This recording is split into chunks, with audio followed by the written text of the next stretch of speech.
The next Animal Crossing game is on all of our radars. It's somehow been 5 years since New Horizons released, and I'm about ready for a new title. Even though this island will probably never be completed, I'd like a new game so I can have a whole new town that will also never be completed. But that's the beauty of Animal Crossing, I guess. Each new game in the series has had a new theme attached to it. So what is next for the series? Each game's theme is based on the gimmick for said game. In the original Animal Crossing, we were thrown into a forest since the main gimmick was living with animals, and animals live in the forest. So we lived in a forest. It was also a great setting to find the fish and bugs that we were supposed to collect. I'm not too sure what Wild World's gimmick was other than having 4 people live in the same house, but in that game we also returned to the forest. It was basically a worse Animal Crossing GameCube on the DS. Please don't come for me. In City Folk, we basically lived in the forest as well, but we could catch a bus to the city. This is where you could purchase all of your wares, as well as new items to the game like shoes, a hair salon, an auction house that no one ever used, and a couple secrets to unlock as you played. Then we got another forest to live in, but instead of a city to go to, we had a quaint Main Street. The gimmick here was unlocking and upgrading the buildings on Main Street, which gave some of the special characters their own stores to reside in. That way, you didn't have to wait for Katrina or Red or Leaf to show up once in a blue moon. They were here waiting for you. We were the mayor, and it was our job to make this street everything it could be. And finally, we have New Horizons, in which we are the gods living on a deserted island, building up not just a street or a city, but a whole utopia. As we all know, the gimmick here is crafting, which makes sense as to why we were thrown onto a deserted island. We gotta MacGyver our way to creating a town to attract animal villagers to live with us. So, what will be the next game's theme? What's the gimmick? I have 2 categories. Plausible themes, and then themes that I would want to see but probably most likely won't happen.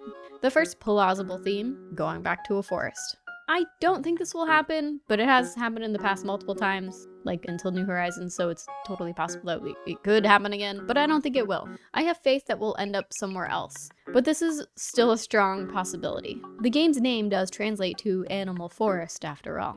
We'll most likely always have some semblance of a forest, the trees, the animals, the flowers, the forageables, but I think we're definitely past just living in the woods. We'll most likely be in some other setting, some other theme, but I'd kick myself if I didn't include this option, so here it is. We've already excused ourselves from the forest, and unless there's some crazy gimmick that will make this work again and feel new, the woods seems like a choice that brings the series backwards instead of forwards to new ideas. Staying on an island. Again, possible one, but I think I'd be a bit bummed if we were still just stuck on a deserted island. After Animal Crossing did it, every other cozy game did it, and I just don't want to be on an island anymore. Animal Crossing can't take crafting away from us now that we've experienced it, and a deserted island is the perfect setting to make crafting make sense in a game series that has never had crafting. But now that we've already had the mechanic in the series, there doesn't really need to be a solidified reason to keep crafting in the game. It is canon now, we can craft, so we will always have to have the ability to craft in future games. So, no island. Maybe. But maybe an island. I don't know. Space. Okay, I'll save this one for the next section. As much as I want it to happen, it's kind of way too far out of left field to be in the plausible category. A city, but instead of a city full of NPCs like we had in City Folk, it's a hub for online play. Animal Crossing is a pretty good candidate for MMO-esque features. Now, Nintendo has stated in the past that a true MMO doesn't really fit their routine of making games because they don't want to spend a decade updating the same game over and over. Nintendo is more of a one and done. Make the game, patch some small updates, and then move on to the next idea. The devs don't want to get stuck adjusting the same game for their entire careers, but that doesn't mean we can't have some cool online multiplayer features. This could be a huge city where we meet up with friends, visit stores, play minigames, drink coffee. I know we can do most of those things on our own islands, but the feature isn't seamless. If you want a bunch of people running around your island, you need to wait like 15 minutes for them to fly to your plot, and then hope that the internet doesn't disconnect everyone in the process. And not to mention, you really only want to do this with your friends, because if you invite randos, they could either destroy your flowers, or dig up all your fossils, or maybe they hack your island and they do some crazy things. If we get an area that we travel to as a way to meet people and friends, I think more people would be happy to use the service, and then still let people come to our towns. But cut the loading time in half, for the love of God. However, this idea would still have to be somewhat plausible without online services. 1, for the people who don't pay for Nintendo Switch Online, and 2, for whenever the Switch 2 online service gets disconnected, because it inevitably will. It will probably be like 15 to 20 years in the future, but you still want the game to be playable down the line. So this area would have to be usable and useful offline. But an MMO Animal Crossing is something that I have been hoping for a long time, which is probably why a game like Palia speaks to me. Next, I want Animal Crossing World. Not the amazing news website, but a version of Mario Kart World, but Animal Crossing. It doesn't even have to be open world, though that would be cool too. I think a game with different biomes to decorate could be a unique idea. Maybe not unique, but an idea. Maybe you can have a desert themed town with sand and pyramids, an oasis, some desert themed NPCs and stores. Or you go to a small town full of bakeries, cafes, bookstores, old-timey Main Street. Or you could end up at a Caribbean island, a snow-covered mountain, a pit of lava, each area with their own crafting materials, stores, experiences, and then you can just travel to either mystery biomes or to your friends' islands, and then you can get their resources that way. Maybe you could pick one or two to move around each biome as you see fit, decorating each one to your heart's desire. But this would be a really cool way to have the whole world to travel around. This idea really departs from what Animal Crossing games were originally built on, but I think all games eventually evolve past their initial ideas. If they didn't, then the games would just be the same thing over and over again. Let's avoid making Animal Crossing the next Call of Duty, thanks. Okay, here are the ideas that I would want to see happen, but they probably won't. Space. I know this has been a running joke on the channel, and space in video games is now a bit played out, but hear me out. Aliens in space are already a running theme in the game.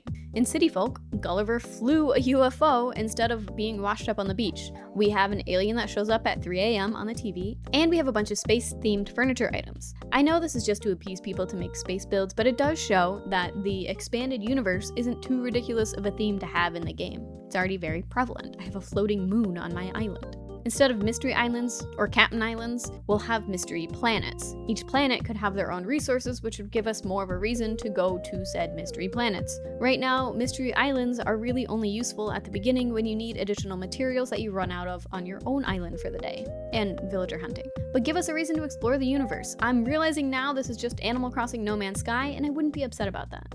Where would we live in space? The same place. We'd be in some kind of forest in like a glass bubble or something. But kind of like my Animal Crossing open world wishes, it would be cool to have the option to pick our own biome too.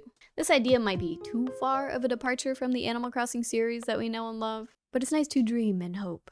A Stardew Valley-esque layout. We could have our own area, but then we also have this central town, surrounding areas like the beach, the quarry, the woods, the mines, the desert. I mostly want this to expand how much room we have, not even just to decorate, but just to like play with, to explore. Going to different areas of Pelican Town in Stardew Valley to find different resources just makes sense. I would love an expanded world to Animal Crossing. Anything that gives us more to do, more to explore, please. As much as I dislike certain aspects of New Leaf's Main Street, I loved that there was something to work towards and build up over an extended period of time. It was something to constantly do, and with the exception of Nook Mile goals, we don't really have something like that in New Horizons. It takes no time at all to get a 3-star island, and then shortly after that, I had already gotten a 5-star island. And then that was it. Everything was built up as much as it could be. I want more. Longer. I mean, not 10 years later and I still don't have Katrina and Main Street longer, but just something in between, something in the middle. If we do get different biomes, I want one of those to be underwater. I want to make Atlantis. Give me all the mermaid furniture. I can watch the fish swim around. I basically want to live in this section of the museum. Surround me in water. Especially since our villagers never drink water. You can't just live on to-go cups from the Roost villager, you gotta stay hydrated. Which brings us to today's fundraising event, Team Water. 1 in 10 people on Earth don't have access to clean water, so let's change that. Throughout the month of August, Mr. Beast and Mark Rober have a goal to raise $40 million to bring clean water to 2 million people. They'll be working with local communities around the world to open up life-saving water access. Water is vital to life, and everyone deserves clean water. You can be a part of Team Water too. Go to teamwater.org to donate. Just $1 gives one person clean water for a year. I'll be donating the ad revenue from this video, so you've already donated just by watching. Spread the word and let's bring clean water to people who don't have some. What are your hopes for the next Animal Crossing game? Let me know down below, subscribe, or Gulliver is gonna abduct you in his UFO, and I'll see you next time. Bye!